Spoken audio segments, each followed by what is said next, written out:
याचना नहीं अब रन होगा, पाकिस्तान को एक बड़ा संदेश दिया है भारत की तरफ से। वहीं दूसरी तरफ देखने को मिल रहा है कि एक प्लेन क्या पाकिस्तान की तरफ घुसा है, जिसको लेकर बड़ा चर्चा हो रहा है। जियोपॉलिटिक्स में बहुत कुछ चल रहा है, हमेशा की तरह जानने को मिलेगा बहुत कुछ। आइए जानते हैं इन खबरों को विस्तार से। याचना नहीं अब रन होगा, जीवन जय या कि मरण होगा। बिहार के रहने वाले राष्ट्रकवि रामधारी सिंह दिनकर की रचना रश्मि रथी में इसका जिक्र है। वैसे इसके प्रसंग की बात करें तो महाभारत के युद्ध के संदर्भ में है। दुर्योधन को युद्ध से बचने के लिए पांडवों के लिए कुछ जमीन देने का प्रस्ताव श्री कृष्ण देते हैं। दुर्योधन इस प्रस्ताव को अस्वीकार कर देता है और फिर युद्ध का विकल्प चुनता है। इस बात की चर्चा आज अहम हो जाती है कि ऑपरेशन सिंदूर के बारे में देश को जानकारी देने आए एयर मार्शल अवधेश कुमार भारती आए थे। ये महज संयोग है कि अवधेश कुमार भारती भी बिहार के ही रहने वाले हैं। अपने प्रोफेशंस में इनको लोग AK भारती के नाम से जानते हैं। दरअसल DGMO ने सोमवार को प्रेस कॉन्फ्रेंस की शुरुआत में राष्ट्रकवि रामधारी सिंह दिनकर की कविता के साथ की और इन्होंने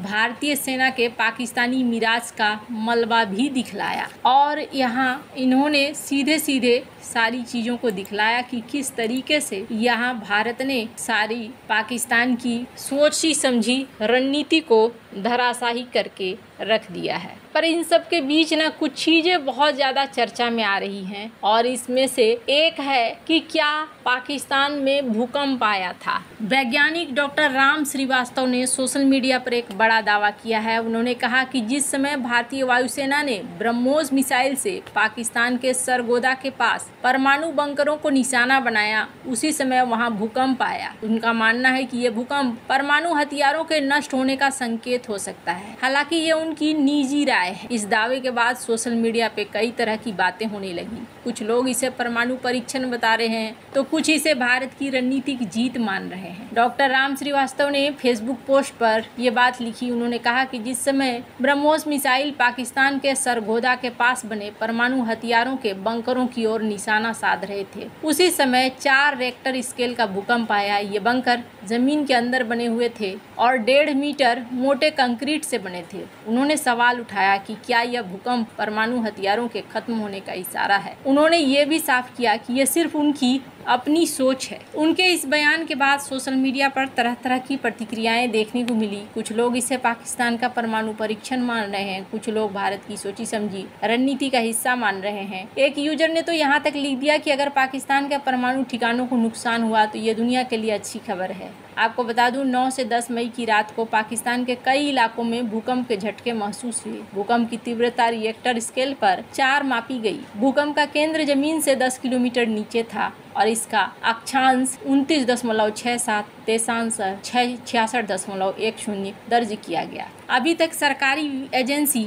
या रक्षा विभाग की तरफ से कोई इस तरीके का दावा नहीं निकल कर आया है। भारत से तनाव के बीच लेकिन मिस्र की वायुसेना के परिवहन विमान के पाकिस्तान दौरे पर सोशल मीडिया में कई सवाल खड़े कर दिए हैं। ये परिवहन विमान पाकिस्तान की पहाड़ी जिले मूरी में एक छोटे से हवाई अड्डे से उड़ान भरता देखा जा रहा है। ऐसे में तनाव के इस समय विमान की उड़ान के उद्देश्य के बारे में अटकलों की लहर पैदा कर फ्लाइट रडार 24 के आंकड़ों से पता चलता है कि मिस्र की वायुसेना का परिवहन विमान, जिसका कॉल साइन EGY 1916 था, 11 मई को दोपहर भुरबन हवाई अड्डे से रवाना हुआ। इसके एक दिन पहले ही भारत पाकिस्तान ने सभी सैन्य कार्रवाई रोकने की सहमति जताई। विमान चीन से पाकिस्तान पहुंचा, लेकिन उसका अगला गंतव्य स्पष्ट नहीं था। विमान के पहुंचने की खबर ऐसे समय में आई जब भारत ने हवाई अड्डे की कुछ पट्टियों पर हमला किया। माना जाता है कि वे पाकिस्तान के परमाणु शस्त्रागार के करीब है। न तो भारतीय और न ही पाकिस्तानी अधिकारियों ने ऐसा दावा किया, लेकिन सोशल मीडिया पर उपग्रह चित्रों की बाढ़ से अफवाहों को हवा मिल रही है। ऐसी अटकलें हैं कि मिस्र का यह जहाज बोरोन नाम का एक तत्व लेकर पाकिस्तान पहुंचा हो। बोरोन उत्तरी नील नदी डेल्टा क्षेत्र में पाया जाने वाला एक खनिज है।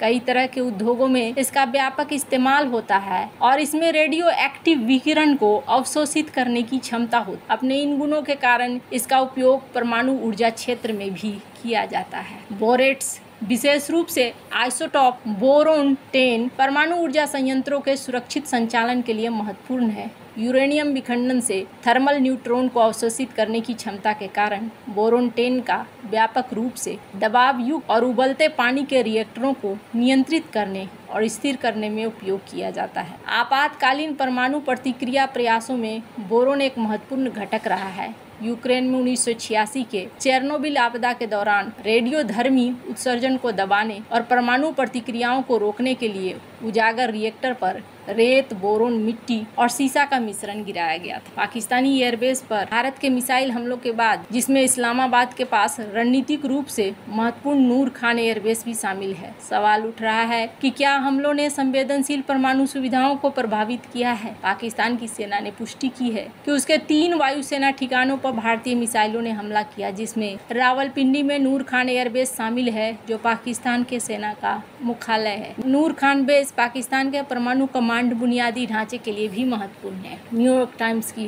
रिपोर्ट में कहा गया कि पाकिस्तान के परमाणु कार्यक्रम से लंबे समय से परिचित एक पूर्व अधिकारी का कहना है, पाकिस्तान का सबसे बड़ा डर अपने परमाणु कमांड प्राधिकरण के सिर काटे जाने का है। पूर्व अधिकारी ने कहा कि नूर खान पर मिसाइल हमले को एक चेतावनी के रूप में समझा जा सकता है। भारत ऐसा कर सकता है। रिपोर्ट में युद्ध विराम की मध्यस्थता करने के कारणों की जाँच की गई है और इसमें ये बातें भी कही गई है। अब क्या सच है? बहुत सारी बातें होती है युद्ध के समय में, वो निकल कर जल्दी नहीं आती हैं। होपफुली कि यहाँ पर पाकिस्तान को समझ में आ गया हो। आपको क्या लगता है? इन सब मामले में आपकी क्या राय है? कमेंट कर जरूर बताएं। जल्द मिलते हैं अगले वीडियो में नई खबर के साथ।